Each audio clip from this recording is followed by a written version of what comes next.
To Mrs. McAllister, concerning her little girl. How strange it seems that your daughter is 10 years old. It is such a brief hour since you wrote me that you were 18 and had entered Vassar.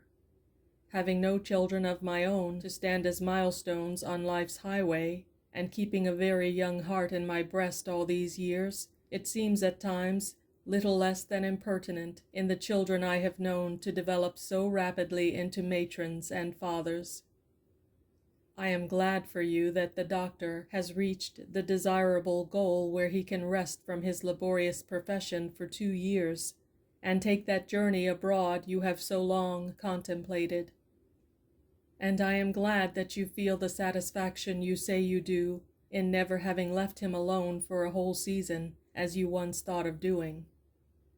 A satisfied conscience is a better comrade to journey along beside than a remembered pleasure. But now about Genevieve. You tell me she is to be left with your sister, and that she will for the first time attend the public school. You are right in thinking this will make her more American in spirit than an education gained through home teaching or private schools. The girl who attends private schools only is almost invariably inoculated with the serum of aristocracy. She believes herself a little higher order of being than the children who attend public schools, and it requires continual association with people of broad common sense to counteract this influence.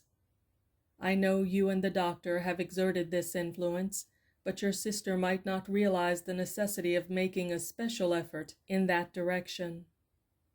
Then, too, since the fathers or grandfathers of our most conspicuous social leaders were self-made and self-taught, and since our American society is composed of so many varied types of humanity, it is well for a young girl to come in contact with all classes, while she is yet a child, that she may understand humanity as she is sure to encounter it later. Yet, as you say, it is indeed a serious thought to know your little rosebud of a child is to be tossed into the dust of the public schoolroom. I do not want the delicate leaves forced into premature blossom or blight, you say, and I feel for you as I read the words. You remember your own experience as a school child in the country, and you tell me you would fain guard your daughter from hearing or seeing much that came to your ears and eyes as a school child. But now, my dear Winifred, listen. It is utterly and absolutely impossible for you to keep Genevieve ignorant of life, or of the great fundamental principles of life. It is utterly useless to undertake to ignore the set impulse in all nature. Since God did not ignore it in constructing the universe, parents cannot afford to in educating children. The one thing to do is to teach your child early to respect and revere the subject, and to regard all things pertaining to birth as sacred, never to be lightly discussed. Wherever the eyes of an observing child turn, they see something to arouse curiosity upon this subject.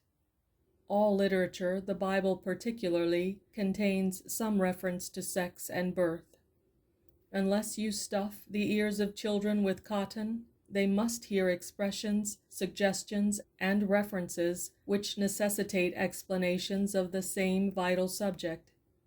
From insects to man, through all the various kingdoms, sex laws are the foundation of life. Why parents have chosen to taboo this important subject, and why they surround it with falsehood and subterfuge, and suggest that it is unclean or vulgar, has always puzzled me. Inconceivable harm, lifelong disaster, has befallen many a girl and many a boy through this mistaken attitude of parents to God's basic law of the universe. Genevieve is only 10, but she is a child with a most inquiring mind, and she already indicates a tendency to coquetry.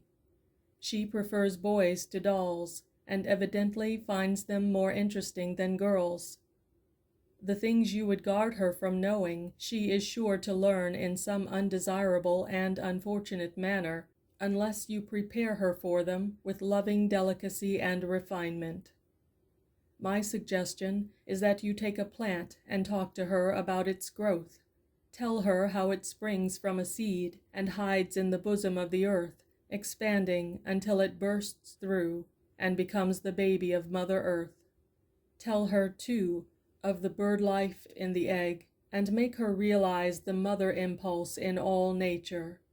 Then say to her that she is a part of it all, and that she came into life by the same divine law, and that when she is older, you will explain whatever puzzles her young mind.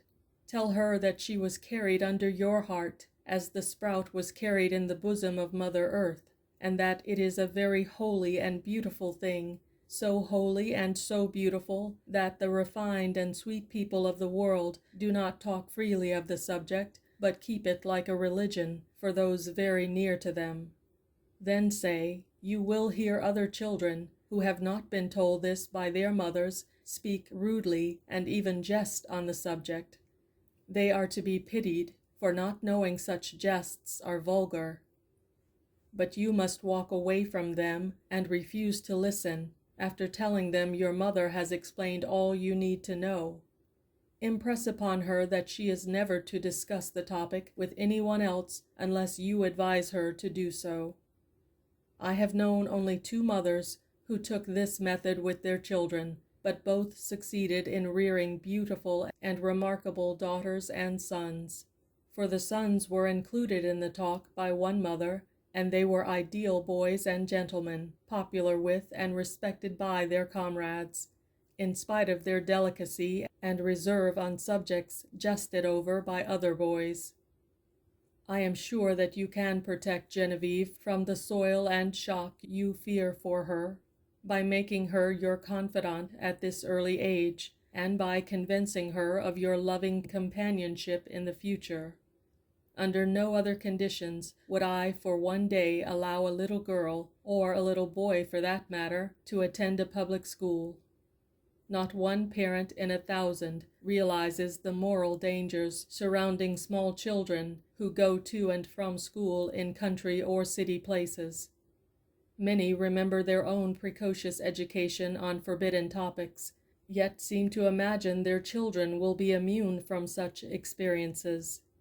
But until the Creator produces life by some new process, children will never be exempt from curiosity regarding the present method, and parents may as well realize the fact and become their children's reverent instructors, instead of leaving them to be taught God's holiest truths by vulgar chance or dreadful design. Do not imagine that innocence necessitates ignorance. Your child will be far more innocent-minded if you give her the instruction I suggest than if you leave her to ungoverned imagination and unenlightened observation. Deep in each human entity, the sex impulse is planted and will assert itself sooner or later. Ignorance and curiosity lead often to precocious development of the impulse. By proper care on your part, your child's mind may be kept normal, innocent, and wholesome. See to it that you give this important care before you leave. End of advice. Ella Wheeler Wilcox.